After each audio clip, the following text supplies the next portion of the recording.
नमस्कार विद्यार्थी मित्रांनो, अभ्यास मित्र परिवारामध्ये तुम्हा सर्वांचं खूप खूप स्वागत आहे।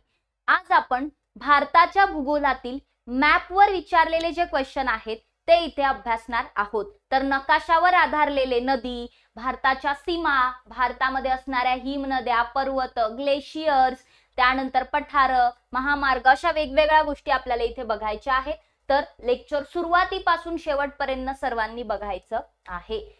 मित्रांनो, लेक्चर सुरू करण्याआधी कृष्ण जन्माष्टमी निमित्त आपण एक स्पेशल ऑफर आणलेली आहे, ज्यामध्ये अभ्यास मित्रचे जे सर्व कोर्सेस आहेत त्यावर तुम्हाला कुपन कोड अप्लाय केल्यानंतर 50% डिस्काउंट जो आहे तो मिळणार आहे।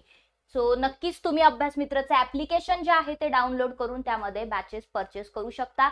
आणि विद्यार्थ्यांची खूप मागणी होती की कंबाईन साठी फाउंडेशन बॅच असली पाहिजे, तर ती आपण फाउंडेशन बॅच इथे आणलेली आहे। ही बॅच तुम्ही वर्षभरासाठी हिचा ऍक्सेस घेऊ शकता, जिची फी फक्त 4999 रुपये असेल। लाईव्ह प्लस रेकॉर्डेड अशी ही बॅच असेल। या व्यतिरिक्त आपल्याकडे वेगवेगळ्या विषयांच्या नोट्स सुद्धा, इव्हन करंट अफेअर्सच्या नोट्स सुद्धा अवेलेबल आहेत।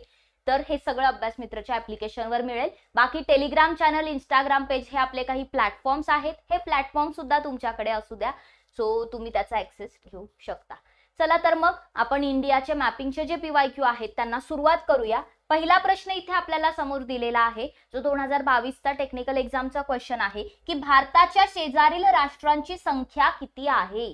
भारताचे शेजारील राष्ट्र, सो जेव्हा आपण भारताच्या शेजारील राष्ट्र बघतो आपल्याला सगळे राष्ट्र माहिती असले पाहिजे कोणकोणते आहेत, ठीक आहे। तर यामध्ये 7 हे याचं करेक्ट उत्तर आहे की 7 राष्ट्र आहेत। कोणकोणते, तर इकडे जर तुम्ही भारताचा नकाशा पाहिला तर या ठिकाणी आहे पाकिस्तान, त्यानंतर अफगाणिस्तान अगदी थोडासा पार्ट, आणि मग इकडे आहे चीन, ठीक आहे। त्यानंतर नेपाळ, भूतान, इकडे आहे बांगलादेश आणि म्यानमार। सो असे 7 देश हे भारताचे शेजारील राष्ट्र आहेत। मग यामध्ये तुम्हाला 2-3 गोष्टी विचारल्या जातात, वेगवेगळ्या प्रकारचे प्रश्न येऊ शकतात की सर्वाधिक सीमा कोणत्या देशाला लागून आहे, मग बांगलादेशला लागून आहे, त्यानंतर चीनला लागून आहे। सो याची पण एक ट्रिक आहे, काय, बचपन में BA,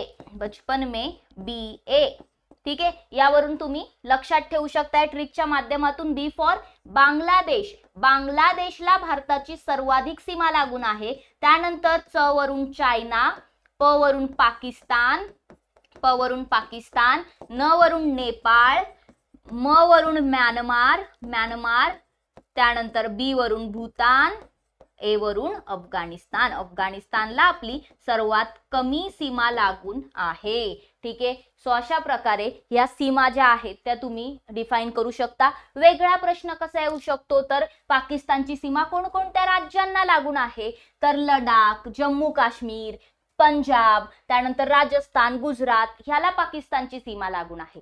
अफगाणिस्तानची सीमा पूर्वी आपण जम्मू काश्मीर लिहायचो, पण आता जम्मू काश्मीर आणि लडाख 2 सेपरेट केंद्रशासित प्रदेश तयार झालेले आहेत, त्यामुळे अफगाणिस्तानची सीमा ही आता फक्त लडाखला लागून आहे। इकडे लडाख ड्युरंड रेषा म्हटलं जातं त्याला, इकडे पाकिस्तान सोबत जे आहे तिला रॅडक्लिफ रेषा म्हटलं जातं। त्यानंतर चीन सोबत जर पाहिलं तर चीन सोबत लडाखची सीमा लागून आहे, ठीक आहे। मग लडाख बघा, चीन, अफगाणिस्तान, पाकिस्तान 3 देशांसोबत सीमा लडाख हा केंद्रशासित प्रदेश शेअर करतोय। त्यानंतर हिमाचल प्रदेश, उत्तराखंड यांच्यासोबत सुद्धा चीनची सीमा लागून आहे, आणि इकडे पाहिलं तर सिक्कीम आणि अरुणाचल प्रदेश सोबत सुद्धा चीनची सीमा लागून आहे। त्यानंतर बघूया आपण इतर देश, जसं की नेपाळ सोबत उत्तराखंड, उत्तर प्रदेश, बिहार, सिक्कीम आणि वेस्ट बेंगॉलची सीमा लागून आहे। भूतान सोबत सुद्धा सिक्कीम, पश्चिम बंगाल, आसाम आणि अरुणाचल प्रदेशची सीमा लागून आहे। आणि उरला बांगलादेश सोबत पश्चिम बंगाल, मेघालय, आसाम, त्रिपुरा आणि मिझोरम यांची सीमा लागून आहे, ठीक आहे। या व्यतिरिक्त म्यानमार सोबत अरुणाचल प्रदेश, नागालँड, त्यानंतर मणिपूर आणि मिझोरमची सीमा लागून आहे।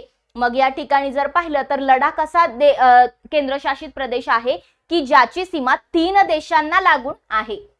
त्या व्यतिरिक्त कोणी आहे का, तर सिक्कीमची सीमा ही नेपाळ, भूतान आणि चीनला सुद्धा लागून आहे, ठीक आहे। सो अशा काही छोट्या छोट्या गोष्टी, जसं की अरुणाचल प्रदेशची सीमा भूतान, चीन आणि म्यानमारला सुद्धा लागून आहे। सो हे फॅक्ट्स आपल्याला मॅप वरून पक्के करता आले पाहिजे। बाकी उत्तराखंडची सीमा नेपाळ सोबत आणि चीन सोबत लागून आहे. त्यानंतर इकडे तुम्ही जर पाहिलं तर आसामची सीमा ही बांगलादेश आणि भूतान सोबत लागून आहे. मिझोरमची सीमा ही बांगलादेश म्यानमार सोबत लागून आहे. ठीक आहे. इकडे जर पाहिलं तर अगेन जम्मू काश्मीर जे आहे, तर आता आपण जम्मू काश्मीरला पाकिस्तानसाठी सेपरेटच ठेवतो. ठीक आहे. तर ह्या गोष्टी थोड्याशा इथे लक्षात ठेवायच्यात की कोणाची सीमा कोणाला लागून आहे, कारण यावर प्रश्न आपल्याला विचारला जाऊ शकतो. ठीक आहे. किंवा किती देशांना लागून आहे, किती राज्य आहेत, काय काय. सो हे सगळे फॅक्ट्स मॅपिंग परफेक्ट असलं पाहिजे. पुढे जाऊया. मग आता आपण पुढचा प्रश्न घेऊया. दॅट इज खालील पर्वत श्रेणींचा दक्षिणेकडून उत्तरेकडे असा अचूक क्रम ओळखा. दक्षिणेकडून उत्तरेकडे म्हणजे असं जायचंय आपल्याला. आपल्याला एवढं माहिती असतं की शिवालिक पर्वत सर्वात खाली आहे. सो शिवालिक खाली आहे, पण ऑप्शन मध्ये सगळीकडे शिवालिकच दिलंय. ठीक आहे. मग खरी गंमत सुरू होते त्यानंतर. सो थोडस मग सर्वात खालचं माहिती आहे तसं सर्वात वरचं माहिती असलं तर अजून सोपं जातं की इकडे शिवालिक आहे, पण सुरुवात तर हिमालयाची ट्रान्स हिमालय पासून होतं ना.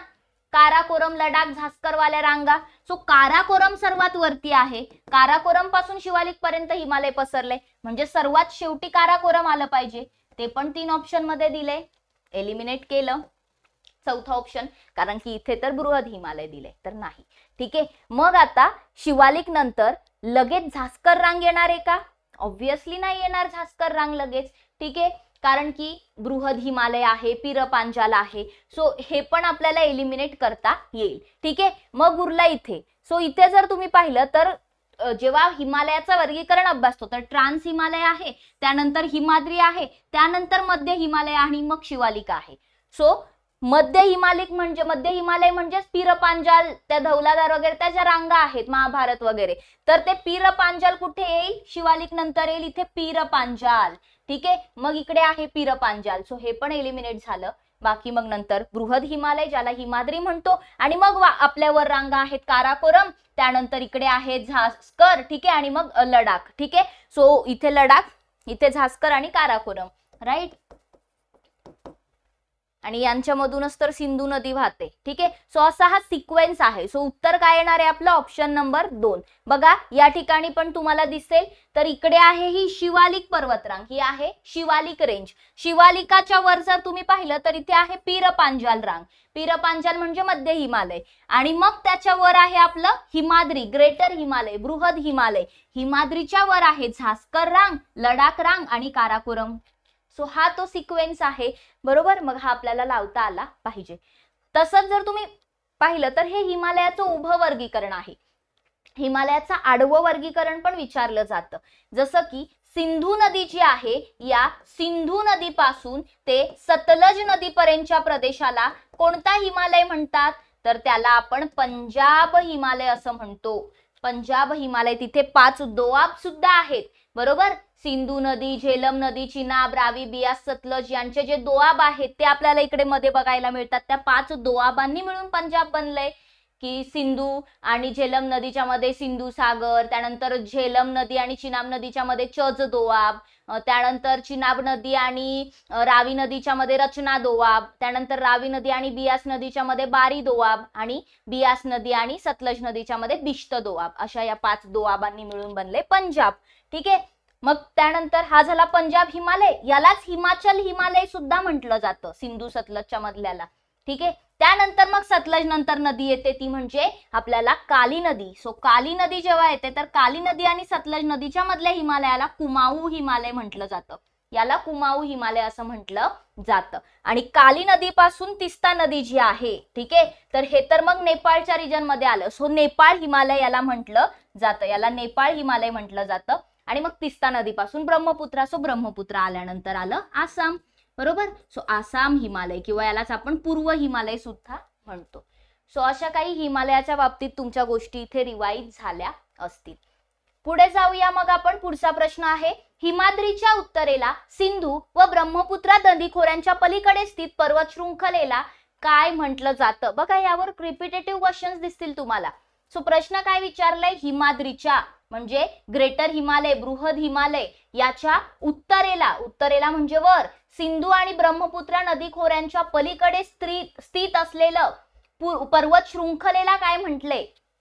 ठीक आहे. तर सिंधू आणि ब्रह्मपुत्रा जर पाहिलं तर यांच्या पलीकडे स्थित असलेलं म्हणजे यांच्या वर इथे जे स्थित आहे त्याला काय म्हटले, ट्रान्स हिमालय म्हणतो ना आपण त्याला. ते 3 रांगा आहेत, काराकोरम, लडाख आणि झास्कर. सो उत्तर काय आलं पाहिजे, ट्रान्स हिमालय. मग अशीच दाखवलं मी तुम्हाला ट्रान्स हिमालय. तर ह्या ज्या रांगा आहेत हे आहे आपलं पिवळ्या रंगाची हिमाद्री.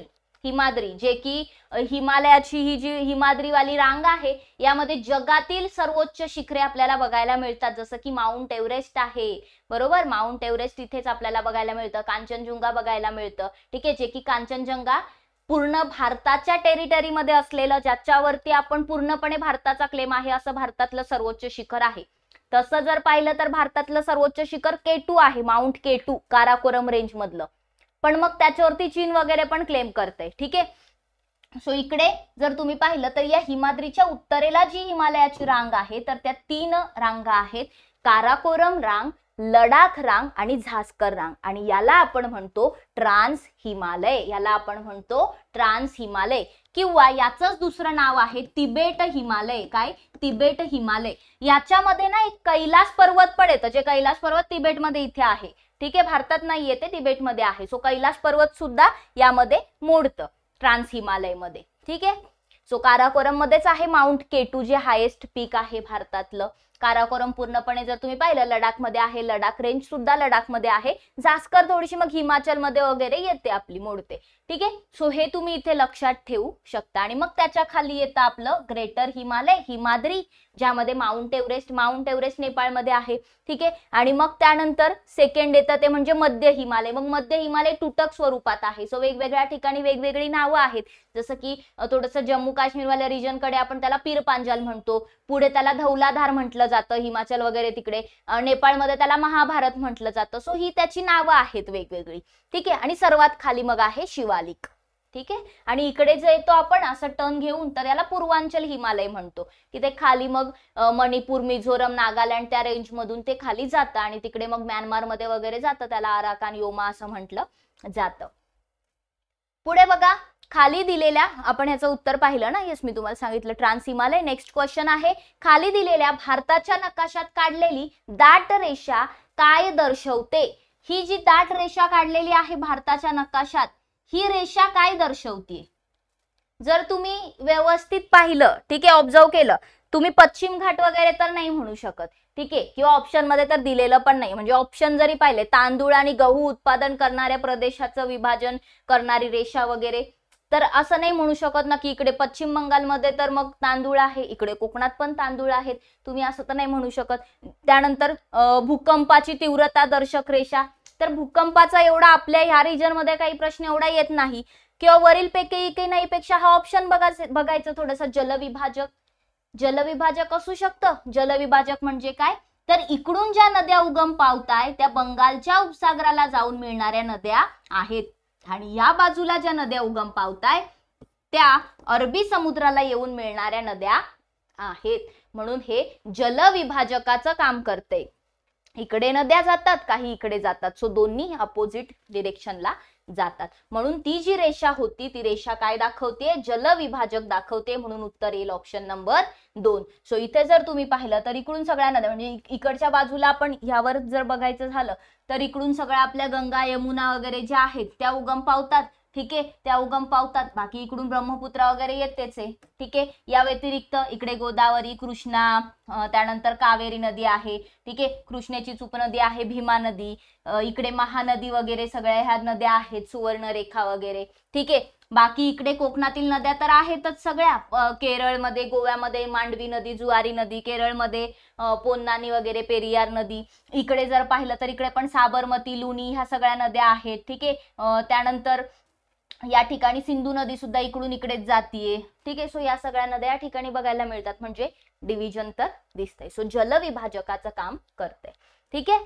पुढे जाऊया, भारताच्या भूसीमा किती देशांना भिडतात, ठीक आहे. जरासं क्वेश्चनचं लँग्वेज एकदमच अशी भिडतात वगैरे दिले, ठीक आहे. तर आपण मगाशीच पाहिलं याचं उत्तर, हाच प्रश्न रिपीट झाला होता, 2016ला आला होता आणि त्यानंतर 2022ला रिपीट झाला होता. सो याचं उत्तर अगेन 7च आहे. आपण मगाशीच हा प्रश्न एक्सप्लेन केलेला आहे मी तुम्हाला, ठीक आहे, याविषयी सांगितलंय. सो सध्या थोडासा वेगळा फॅक्ट्स बघू शकतो आपण की असे कोणते राज्य दिसतंय की जे इतर कोणत्या देशांसोबत सीमा शेअर करत नाहीत. तर त्यामध्ये आपण हरियाणा म्हणू शकतो. हरियाणा आहे की जे कोणत्याही देशासोबत सीमा शेअर करत नाही. त्यानंतर केंद्रशासित प्रदेशांमध्ये दिल्ली सुद्धा येईल. मध्य प्रदेश कोणासोबत सीमा शेअर करत नाही, ठीक आहे. इवन महाराष्ट्र सुद्धा दुसऱ्या देशाला सीमा लागत नाही. छत्तीसगडची लागत नाही, ओडिसाची लागत नाही, झारखंडची सुद्धा लागत नाही, ठीक आहे. बाकी खाली आल्यानंतर तर मग सगळेच आहेत. आंध्र प्रदेश आहे, तेलंगणा आहे, त्यानंतर तामिळनाडू, केरळ आहे, गोवा आहे, बरोबर. यांची सुद्धा सीमा कोणत्याही, कर्नाटक आहे, यांची सुद्धा सीमा कोणत्याही इतर देशाला लागत नाही. त्या व्यतिरिक्त तुम्ही या मॅप मध्ये एक ऑब्झर्व करू शकता की इथे आहे मेघालय.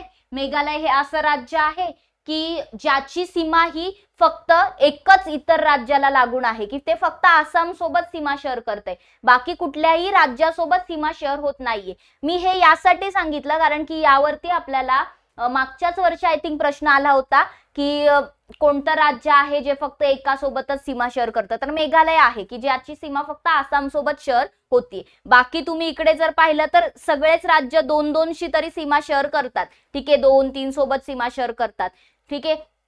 पण त्या बाबतीत जर पाहिलं तर मेघालयचं थोडंसं वेगळं आहे. मध्य प्रदेश पण बघा गुजरात सोबत, राजस्थान सोबत, उत्तर प्रदेश सोबत, ठीक आहे, त्यानंतर छत्तीसगड, महाराष्ट्र इतक्या राज्यांसोबत मध्य प्रदेशची सीमा शेअर होतीये, ठीक आहे. सो ह्या काही गोष्टी छोट्या छोट्या असतात पण ते फॅक्ट्स आपल्याला माहिती असले पाहिजे, ठीक आहे, की कोण किती याच्यासोबत सीमा शेअर करते असे प्रश्न आपल्याला विचारले जातात.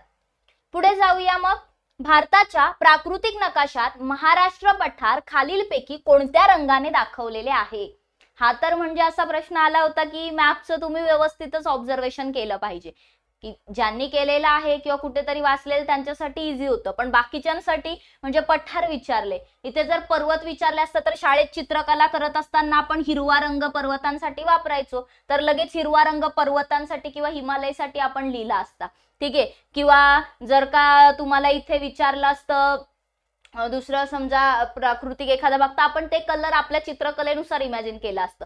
इथे जे पठार विचारलं होतं तर ते पिवळ्या रंगाने दर्शवले, हे उत्तर आहे.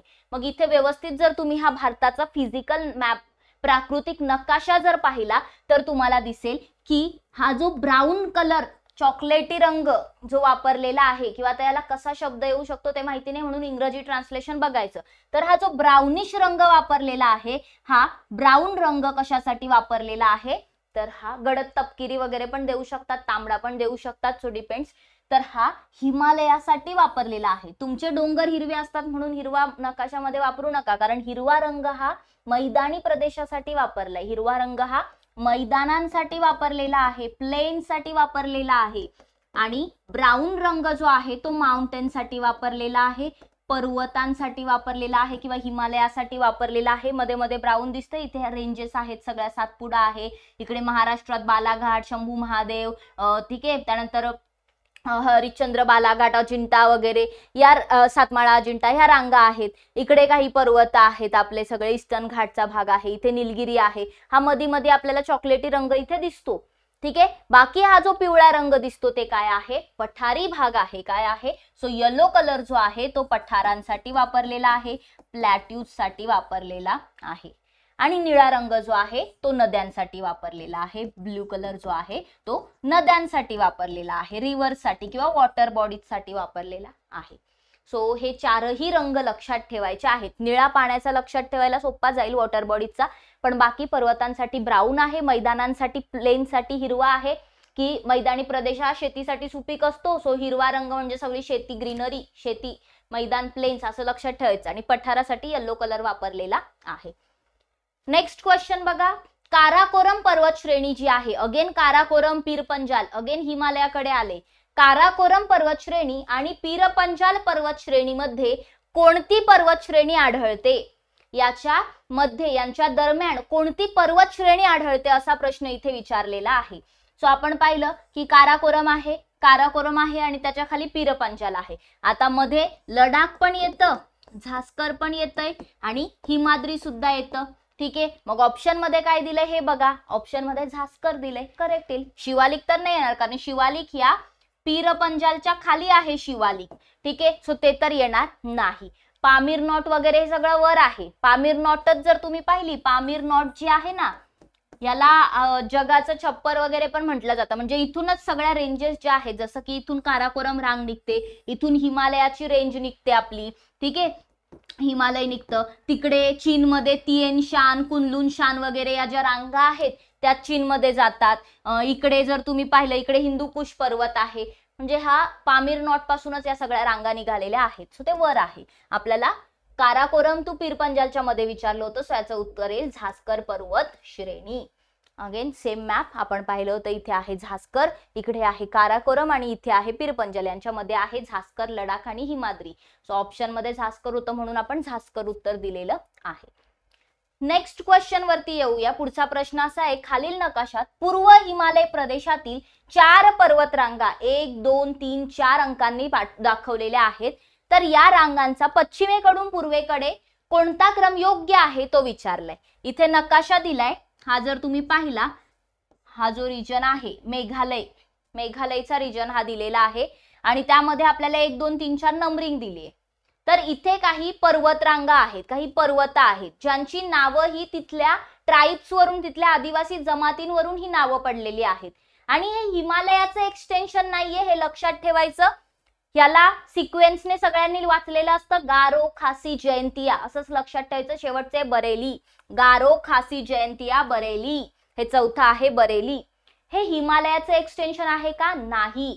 हे खूप म्हणजे खूप आपण म्हणू शकतो प्राचीन आहे, ओल्ड आहे. हिमालय तर काय म्हणू शकतो, यंग फोल्ड माउंटन आहे. हिमालय कसा आहे, नवीन वलीय पर्वत आहे. पण आपला भारत हा विषुववृत्ताच्या खाली होता, तेव्हापासून हा जो भाग आहे तो तिथे मेघालय तसंच आहे आणि ते पठाराचं एक्सटेन्शन आहे, थोडंसं पेनिन्सुलर रिजनचं एक्सटेन्शन आहे, ठीक आहे. सो हिमालय तर नंतर, इथे जेव्हा भारताची प्लेट येऊन लागली युरोशियन प्लेटला, सो तेव्हा ते झाले आहे हिमालयाची निर्मिती. पण हे तर गारो, खासी, जयंतिया खूप पूर्वीच्या आहे, ठीक आहे. सो ते हिमालयाचा पार्ट नाही, हे लक्षात ठेवायचं. उत्तर येईल गारो, खासी, जयंतिया, बरेली. जर तुम्ही इकडे पाहिलं तर हा आहे मेघालय. मेघालयामध्ये आहे गारो हिल्स, खासी हिल्स, जयंतिया हिल्स आणि बरेल रेंज ज्या आहेत त्या थोड्याशा मग इकडे येतात. आसाम आणि जो काही आपला मिझोरम, मणिपूरवाला पार्ट जो आहे तिकडे येतात, ठीक आहे. बाकी नागालँड मध्ये नागा हिल्स आहेत. अरुणाचल प्रदेशच्या इथे पटकाई बूम वगैरे आहे, ठीक आहे. पटकाई बूम तुम्ही जर पाहिलं तर अरुणाचल प्रदेश, नागालँड मध्ये आहेत. इकडे मिकीर हिल्स सुद्धा आहेत आसाम मध्ये. त्यानंतर मिश्मी हिल्स इकडे जर तुम्ही पाहिलं तर डाफला, मिरी, अभोर, मिश्मी अशा अरुणाचल प्रदेश मध्ये पण आपल्याला 4 हे बघायला मिळतात. डीएम, एम, डाफला, मिरी, अभोर, मिश्मी, ठीक आहे. हे पण अरुणाचल प्रदेशचा सिक्वेन्स लक्षात ठेवायचा. बाकी इथे मिझो हिल्स वगैरे आहेत, ठीक आहे. मणिपूरमध्ये लुशाई हिल्स वगैरे तुम्हाला बघायला मिळतील. सो ह्या काही जो पार्ट दिसतो हा, ह्या ज्या हिल्स आहेत पतकाई बूम, त्यानंतर हे नागा हिल्स, बरेल हिल्स, तर हे थोडासा पार्ट आहे पूर्वांचल हिमालयचं. डाफला, मिरी, अभोर, मिश्मी ते पूर्वांचल हिमालयचा पार्ट आहे.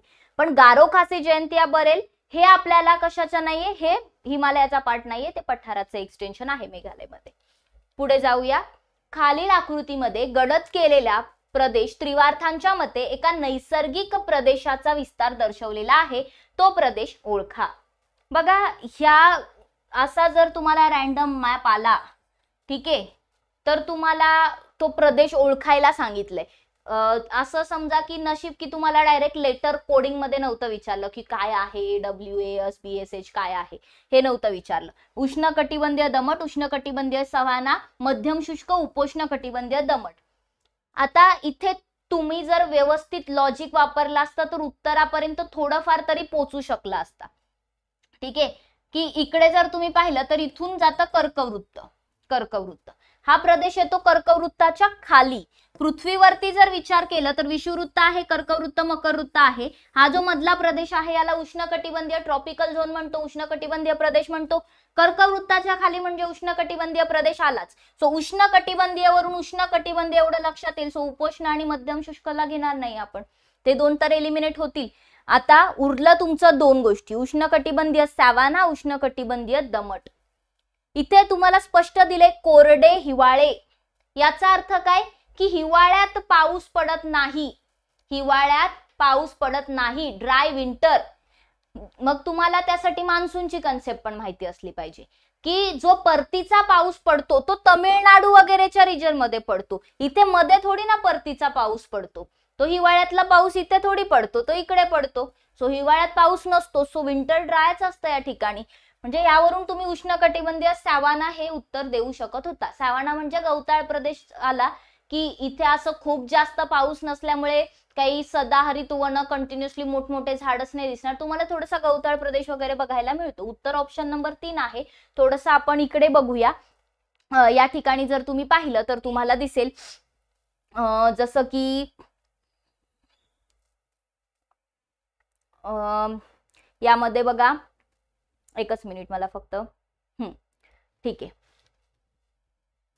जो मी तुम्हाला लेटर सांगते, ठीक आहे, पहिल्यांदा इकडून जातं कर्कवृत्त, कर्कवृत्ताच्या खाली ट्रॉपिकल रिजन येतो. सो ट्रॉपिकल साठी ना ए हा लेटर वापरलेला आहे. ए हा लेटर ट्रॉपिकल साठी, उष्णकटिबंधीय साठी वापरलेला आहे, ट्रॉपिकल साठी वापरलेला आहे, ठीक आहे. आणि जर तुम्ही पाहिलं त्यातल्या त्यात त्यांनी जो काही सब ट्रॉपिकल पार्ट आहे, उपोष्ण कटिबंधीय रिजन, उपोष्ण कटिबंधीय म्हणजे काय तर याच्यावर कर्कवृत्ताच्या वर आर्टिक सर्कल पर्यंतचा प्रदेश, त्याला उपोष्ण कटिबंधीय म्हणजे सब ट्रॉपिकल झाला. सो त्या सब ट्रॉपिकल साठी काय वापरलेला आहे, सब ट्रॉपिकल साठी एच लेटर वापरलेला आहे. सब ट्रॉपिकल साठी स्मॉल एच वापरले, स्मॉल एच, कॅपिटल एच नाही, स्मॉल एच. स्मॉल एच हे सब ट्रॉपिकल साठी वापरलेला आहे. या व्यतिरिक्त जसं की आपण इथे जर पाहिलं तर एक एच कॅपिटल पण वापरलेला आहे, तो माउंटेन टाइप साठी वापरलाय, माउंटेन टाइप, ठीक आहे. माउंटेन टाइप, माउंटेन टाइप म्हणजे काय, पर्वतीय भाग. माउंटेन टाइप म्हणजे पर्वतीय स्वरूपाचं क्लायमेट. सो ते तर हिमालय रिजन मध्ये येईल ना, हिमालय रिजन मध्ये माउंटेन टाइप क्लायमेट कुठे येईल, हिमालय रिजन मध्ये. सो कॅपिटल एच म्हणजे हायलँड, एच फॉर हायलँड, उच्चभूमी, पर्वत. सो ते तर सॉर्ट होऊन जातं. त्यानंतर आपल्यासाठी हा डेझर्टचा रिजन सोपा आहे लक्षात ठेवायला, की इथे थारचं वाळवंट, कच्छचं वाळवंट हे लक्षात ठेवायला सोपं आहे. यावरून डेझर्ट रिजन लक्षात येतो की हा वाळवंटी प्रदेश आहे. पण ठीक आहे, एवढ्यावर नाही थांबून चालणार, कधी कधी याचे कोड्स पण विचारले जाऊ शकतात. सो वाळवंटी प्रदेश जो आहे त्या वाळवंटी प्रदेशासाठी पहिली गोष्ट हा सब ट्रॉपिकल मध्ये आला रिजन. हे थारचं वाळवंट कुठे येतं, थारचं डेझर्ट, तर ते सब ट्रॉपिकल झोन मध्ये येतं. कुठे येतं, सब ट्रॉपिकल पट्ट्यामध्ये येतं. सो सब ट्रॉपिकलचं एच तर त्यांनी ठेवलंय, पण डेझर्ट टाइप आहे ना, डेझर्ट आहे म्हणजे पावसाचं प्रमाण तिथे कसं आहे, कमी आहे. सो त्यांनी त्या डेझर्ट साठी BSH असं वापरलेलं आहे. काय वापरलेलं आहे, सॉरी BSH नाही, BWH असे लेटर्स वापरलेले आहेत डेझर्ट साठी. मग आता ही शिकवायला गेलं तर खूप मोठी कन्सेप्ट आहे. सध्या तुम्ही इथे फक्त लेटर्स लक्षात घ्या, कारण की मला मग पूर्ण ते क्लासिफिकेशन, प्रत्येक लेटरचा अर्थ वगैरे सांगत बसावं लागेल, पूर्ण ह्याच्यातच 1 तास जाईल. सो BWH हे डेझर्ट साठी वापरले. आणि एवढं तर लॉजिक लावू शकतो की जिथे वाळवंट आहे त्याच्या लगेच शेजारी काही वन जंगल सुरू नाही होणार आहेत. वाळवंटामध्ये काहीच नसतं तर वाळवंटापासून थोडं पुढे गेल्यानंतर हळूहळू आपल्याला जी डेन्सिटी आहे ती वाढत जाईल. सो हळूहळू गवताळ प्रदेश वगैरे लागेल. सो गवताळ प्रदेश वाळवंटाच्या लगेच शेजारचा भाग जो आहे तो गवताळ प्रदेश असेल बेसिकली. सो त्या ठिकाणी आपल्याला थोडंसं गवताळ प्रदेश म्हणजे स्टेपी टाइप आपल्याला बघायला मिळेल. सो हा पण भाग सब ट्रॉपिकल मध्येच येतो, पण इथे काय आहे, गवताळ प्रदेश आहे, थोडं गवत आपल्याला पाहायला मिळेल. सो यासाठी त्यांनी BSH वापरले की इथे पण असं काही खूप पाऊस पडतो अशी गोष्ट नाहीये, ड्रायच आहे रिजन, पण थोडासा गवताळ प्रदेश असल्यामुळे स्टेपी वापरले. सो एस फॉर स्टेपी हे लक्षात ठेवायचं. BSH हे स्टेपीसाठी आणि डेझर्ट साठी, वाळवंटासाठी BWH. त्यानंतर उरला प्रदेश तो इकडचा, हा जो आहे, जो तुम्हाला मध्ये हा भाग दिसतोय, नद्यांचा प्रदेश, मैदानी प्रदेश आहे थोडक्यात हा थोडासा. सो इथे जर तुम्ही पाहिलं तर या भागामध्ये पण विंटर ड्रायच असतात, हिवाळे जे आहेत ते कोरडेच असतात. हिवाळ्यात तिकडे पण पाऊस पडत नाही. आणि हा सब ट्रॉपिकल मध्ये येतो, थोडासा ह्युमिड रिजन आहे, नद्या वगैरे इथे आपल्याला बघायला मिळतात. सो सब ट्रॉपिकल वाला हा पार्ट आहे, याला CAW ने दर्शवलंय, ह्याला CAW ने दर्शवलेला आहे त्रिवार्थांच्या वर्गीकरणानुसार. त्यानंतर जर तुम्ही पाहिलं तर हा जो इकडचा किनारपट्टीचा भाग आहे आणि थोडाफार इकडे खूप जास्त पाऊस पडतो, ठीक आहे. सो हा रिजन तर ट्रॉपिक मध्ये येतो. इकडे पण हा भाग ट्रॉपिकल मध्येच येतो. ट्रॉपिकल मध्ये म्हणजे काय, आपल्या उष्णकटिबंधीय क्षेत्रामध्ये. सो मान्सून टाईप आहे, इथलं क्लायमेट कसं आहे, मान्सून टाईप आहे. इवन लक्षद्वीप बेट, अंदमान निकोबार बेट इथे सुद्धा पाऊस जास्त पडतं, त्यामुळे मान्सून टाईप क्लायमेट आहे. सो ट्रॉपिकल क्षेत्रामध्ये असल्यामुळे ए आणि मान्सून साठी एम. सो एम म्हणजे मान्सून टाईप क्लायमेट. कुठे आहे रिजन्स लक्षात आले. त्यानंतर हा जो मध्ये पट्टा आहे, एक पॅच आहे, या रिजन मध्ये जर तुम्ही पाहिलं ना तर इथे पाऊस पडतं. असं नाही की पाऊस अजिबातच नाही पडत, पण खूप पण म्हणजे पाऊस नाही दिसणार, कारण सह्याद्री आहे. सो सह्याद्रीच्या जो पूर्वेकडचा भाग आहे तो पर्जन्य छायेच्या प्रदेशात मोडतो, त्यामुळे इथे सेमी ॲरिड रिजन आहे, निमशुष्क स्वरूपाचा एरिया आहे. सो हा भाग जो आहे तो येतो ट्रॉपिक्स मध्येच, पण सेमी ॲरिड रिजन आहे आणि त्यामुळे आपण याला BS स्टेपीसाठी, सेमी ॲरिड स्टेपी, सो स्टेपीसाठी एस आणि बी म्हणजे सेमी ॲरिड रिजन साठी त्यांनी काय वापरलेला आहे, बी वापरलेलं आहे. आणि उरलेला मग हा जो भाग आहे सगळा, जो आपल्याला प्रश्नात पण दिला होता एवढा पॅच, तर हा काय आहे, ट्रॉपिकल रिजन आहे आणि सेवाना रिजन आहे. विंटर ड्राय असतात, AW. सो ह्या प्रश्नामध्ये जर तुम्हाला लेटर विचारलं असतं तर इथे AW आलं असतं, म्हणून मी हे लेटर सुद्धा सांगितले. सो त्रिवार्थानुसार आपण क्लासिफिकेशन पाहिलं, क्लायमेटचं कशा स्वरूपाचं केलं जातं. पुढे जाऊया. मग नेक्स्ट क्वेश्चन विचारलेला आहे की खालीलपैकी शहरांचा कोणता समूह स्वर्णिम चतुर्भुज राष्ट्रीय महामार्गाने जोडलेला आहे. स्वर्णिम चतुर्भुज राष्ट्रीय महामार्ग, ट्रान्सलेशन बघा मराठी, गोल्डन क्वाड्रिलॅटरल. ठीक आहे. सो सुवर्ण चतुष्कोण आपण ज्याला म्हणतो, की जिथे आपल्याला दिल्ली, मुंबई, त्यानंतर चेन्नई आणि कलकत्ता हे जे प्लेसेस आहेत हे जोडलेले आहेत. ठीक आहे. यांचे नॅशनल हायवेज पण थोडेफार लक्षात ठेवायचे. ठीक आहे. सो इकडे 16 आहे, हा 19 आहे, आय गेस इथे 48 आहे, आय गेस 48, एकदा चेक करून घ्या. ठीक आहे. सो हे नॅशनल हायवेज, नवीन नॅशनल हायवेजचे नंबर आहेत. सो दिल्ली टू चेन्नई एकच आहे, चेन्नई टू कोलकाता फिक्स 16 आहे आणि कोलकाता टू दिल्ली फिक्स 19 आहे. ठीक आहे. सो हे नंबरिंग वगैरे तुम्ही लक्षात ठेवू शकता की यावर एक प्रश्न तुम्हाला येऊ शकतो. ठीक आहे. बाकी मग श्रीनगर पासून कन्याकुमारी पर्यंत लॉंगेस्ट आहे 44. त्यानंतर एक 27 आहे जो सेकंड लॉंगेस्ट आहे, गुजरात पासून तिकडे आसाम पर्यंत जातो पार. ठीक आहे. सो असे नवीन बदललेले क्रमांक थोडेसे लक्षात ठेवायला सोपे पण आहेत नॅशनल हायवेचे, कारण की जे उभे नंबर आहेत ते समसंख्येने दर्शवलेत, आडवे जे आहेत हायवे त्याला विषम नंबर दिलाय. सो एलिमिनेशनचा वापर करू शकतो जर लोकेशन्स माहिती असले तर. तसं एक NH4 आहे, national highway number 4, Andaman Nicobar मध्ये आहे, ते लक्षात ठेवायचे. ठीक आहे. सो क्वेश्चन वर येऊया. गोल्डन क्वाड्रिलॅटरल बद्दल प्रश्न विचारला होता. सो डेफिनेटली यामध्ये दिल्ली तर येणार आहे, एवढं आपल्याला माहिती आहे की दिल्ली तर येणार आहे. ठीक आहे. पण बाकी प्लेसेस जर पाहिले तुम्ही तर इकडे जलंधर, अंबाला, दिल्ली, जयपूर. ठीक आहे. जयपूर म्हणजे राजस्थानचा पार्ट आला. ठीक आहे. थोडेसे बाकी पण सगळे बघून घ्यायचे, बेंगलोर, चेन्नई, कलकत्ता, आग्रा. आता हे 4 प्लेसेस तर अजून म्हणजे कलकत्ता आलं, चेन्नई आलं, बेंगलोर म्हणजे इकडेच आलं. ठीक आहे. सो हे तर अजून आपल्याला काय वाटतात, जास्त बेटर वाटतात ना बाकीच्यांपेक्षा. हे अलाहाबाद वगैरेचा तर प्रश्न येणार नाही. ठीक आहे. त्यानंतर जर इकडे पाहिलं तर विशाखापट्टणम दिलंय त्यांनी, विजयवाडा, हैदराबाद, बेळगाव. तर इथे पण थोडंसं आपण म्हणू शकतो की कॉम्प्लिकेटेड टाइप. जास्त आपल्याला काय वाटतं, Bangalore, Chennai, Kolkata, Agra. So option number 2 हे याचं करेक्ट उत्तर आहे. जर तुम्ही पाहिला तर हा जगातला 5व्या क्रमांकाचा मोठा असा प्रोजेक्ट आहे. जवळपास 5846 किलोमीटर लांबीचा हा रूट आहे, हा चतुष्कोण तयार होतोय. तर न्यू दिल्ली पासून मुंबई पर्यंत आणि मग इकडे चेन्नई. सो मध्ये बेंगळुरूला पण कनेक्ट करते कलकत्ता आणि कलकत्त्यावरून अगेन दिल्ली. सो असा हा सुवर्ण चतुष्कोण जो आहे, गोल्डन क्वाड्रिलॅटरल जो आहे तो तयार होतोय. पुढे बघा. भारतामध्ये जलविद्युत ऊर्जा विकासाची सुरुवात म्हणून डॅश डॅश जवळ एक लघु जलविद्युत प्रकल्पाची 130 किलोवॅट प्रकल्पाची उभारणी करण्यात आली होती. ठीक आहे. तर इथे तुम्हाला काही जलविद्युत प्रकल्पांबद्दल विचारलं होतं. या ठिकाणी ऑप्शन्स मध्ये दार्जिलिंग पश्चिम बंगाल, रावत भाटा राजस्थान, काकरापारा गुजरात, नरोरा उत्तर प्रदेश. तर ठीक आहे, हा प्रश्न अशा स्वरूपाचा आला होता. याचं उत्तर दार्जिलिंग पश्चिम बंगाल आहे. 1887 ला जे सुरू झालं होतं. पण याचा प्रश्न अजून एक कसा बनू शकतो की कोणता प्रोजेक्ट कोणत्या राज्यात आहे, की उद्या तुम्हाला हे 4 दार्जिलिंग, रावत भाटा, काकरापारा, नरोरा या कॉलम मध्ये देतील, पश्चिम बंगाल, राजस्थान, उत्तर प्रदेश, गुजरात या कॉलम मध्ये देतील, सांगतील लावा जोड्या.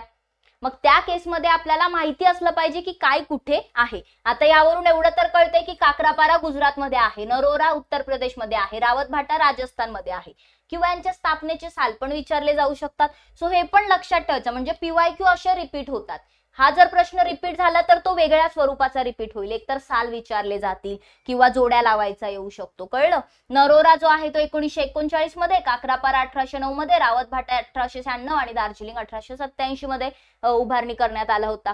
बाकी तुम्ही जर पाहिले तर इथे राजस्थानमध्ये जवाहर सागर, राणा प्रताप सागर, इकडे जर हरियाणाच्या आणि पंजाबच्या इथे पाहिलं तर भाकरा आहे, पंजाबमध्ये नांगल आहे, ठीक आहे, इकडे तेहरी आहे उत्तराखंडच्या इथे, त्या व्यतिरिक्त मध्य प्रदेशमध्ये गांधी सागर आहे, इकडे नर्मदा नदीच्या इथे उकाई आहे गुजरातच्या रिजन मध्ये, त्यानंतर कोयना आहे साताऱ्यामध्ये महाराष्ट्रात, भिवपुरी खोपोली आहेत महाराष्ट्रामध्ये, मालप्रभा आहे, कालिंदी, शरावती हे सगळे कर्नाटकमध्ये आहे, जोग भद्रा हे कर्नाटक मधले, तुंगभद्रा वगैरे, नागार्जुन सागर आहे तेलंगणामध्ये. त्यानंतर जर पाहिलं तर सिलेरू वगैरे इकडे आहेत आंध्रमध्ये. त्यानंतर इडुक्की आहे, इडुक्की लक्षात ठेवायचं, चर्चेत पण आहे सध्या, केरळ आणि तमिळनाडूच्या इथे आहे, ठीक आहे, थोडंसं वादग्रस्त टाईप पण. कोडियार आहे एक तमिळनाडूमध्ये. त्यानंतर हिराकूड, ओडिसा मधलं हिराकूड लक्षात ठेवायचे. त्यानंतर इकडे बिहांड वगैरे आहेत, ठीक आहे.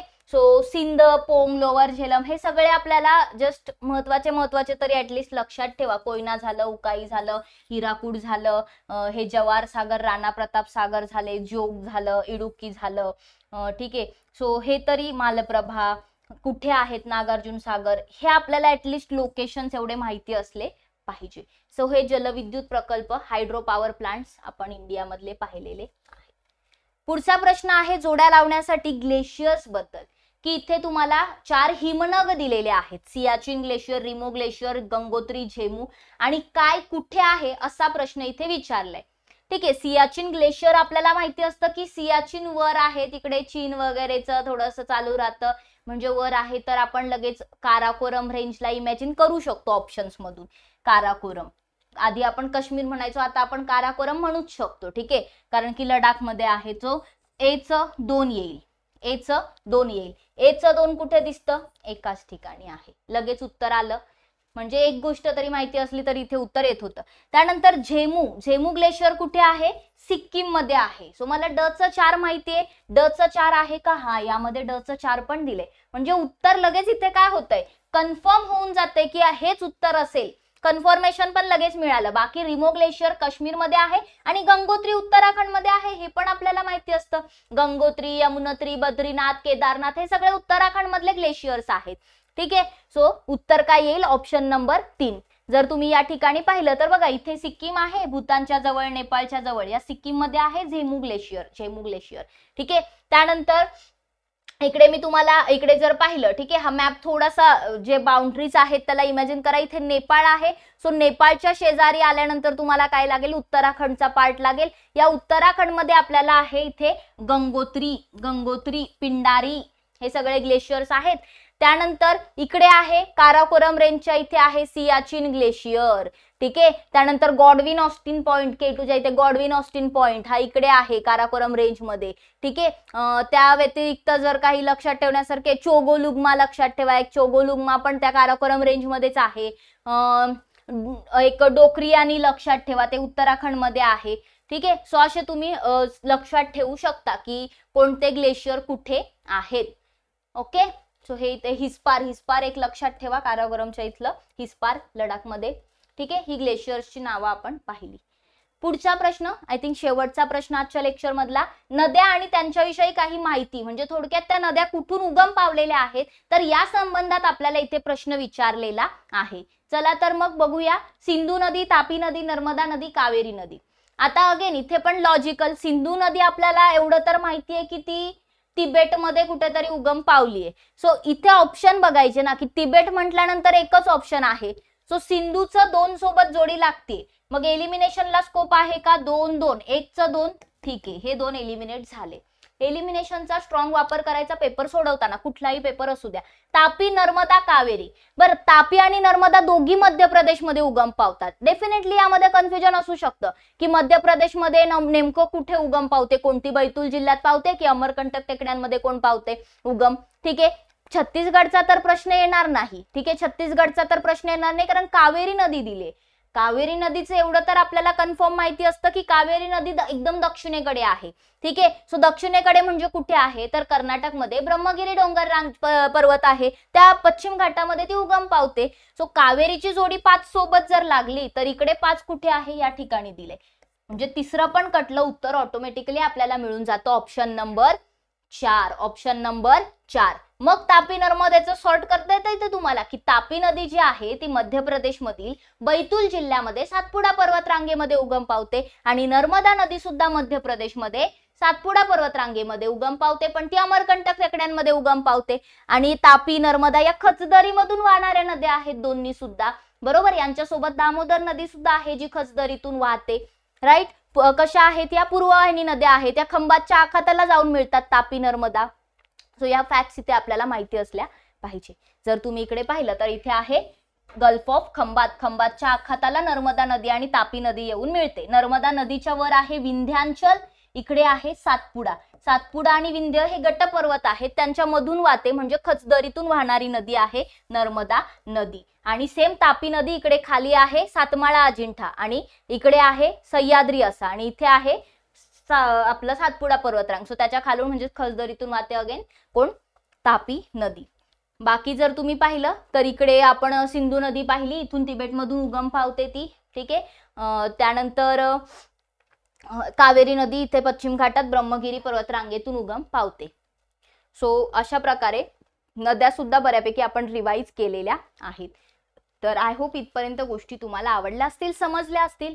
बाकी जे कोणी इंटरेस्टेड असतील राज्यसेवेची फाउंडेशन बॅच जॉईन करण्यामध्ये तर ते राज्यसेवेची फाउंडेशन बॅच जी आहे ती जॉईन करू शकता. त्यासोबतच सर्वांनी लक्षात ठेवायचे की कृष्ण जन्माष्टमी स्पेशल आपल्याकडे ऑफर आहे. आपण सर्व अभ्यास मित्रच्या कोर्सेसवरती 50% डिस्काउंट देतोय. तुम्ही तिथे कुपन अप्लाय करून काय करू शकता तर ऍडमिशन घेऊ शकता. कॉन्टॅक्ट नंबर दिलाय खाली. काही डाऊट्स असतील तर कॉल किंवा मेसेज करून तुम्ही त्यावर तुमचे डाऊट्स विचारू शकता.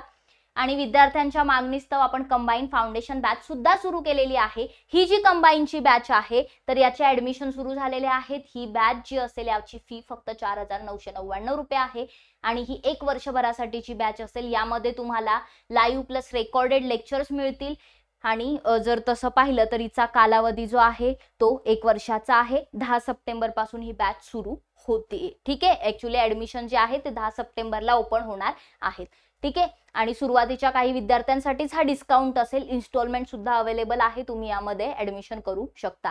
या व्यतिरिक्त आपल्याकडे क्लास नोट्स आहेत महाराष्ट्राच्या इतिहासाच्या, भारतीय राज्यघटनेच्या, अर्थव्यवस्थेच्या आणि करंट अफेअर्स सुद्धा 1 इयरचा आपल्याकडे आहे.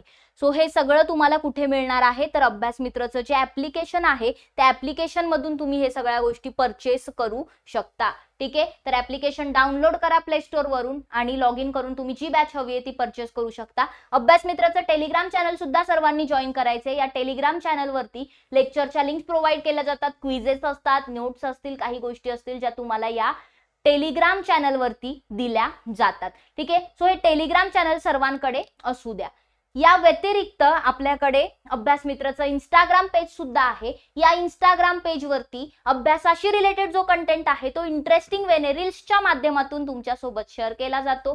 काही क्विजेस होतात. सो डेफिनेटली हे प्लॅटफॉर्म्स तुमच्याकडे असू द्या, तुम्हाला फायदा होईल. या व्यतिरिक्त अभ्यासमित्र.in नावाची आपल्याकडे वेबसाईट सुद्धा आहे, ठीक आहे. तर ही वेबसाईट जर का तुम्ही तुमच्याकडे सेव्ह ठेवली, बुकमार्क करून ठेवली तर आयोगाचे सर्व PYQ क्वेश्चन पेपर तुम्हाला इथे मिळतील. आयोगाचे जे काही अपडेट्स येतात त्या इथे मिळत जातील.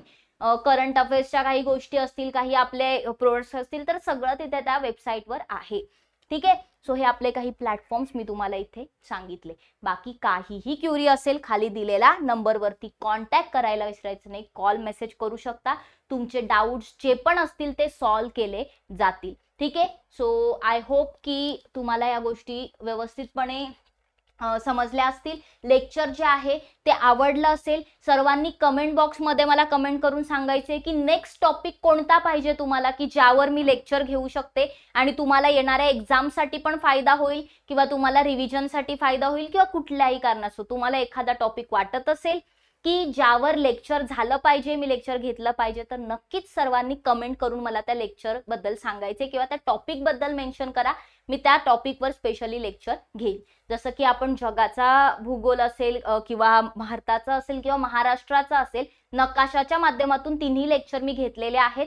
तर तीनही जर तुम्ही पाहिले नसतील तर बघून घ्या. जगाचा आणि महाराष्ट्राचा सुद्धा नक्कीच तुमचे जास्तीत जास्त प्रश्न त्यातून कव्हर होतील.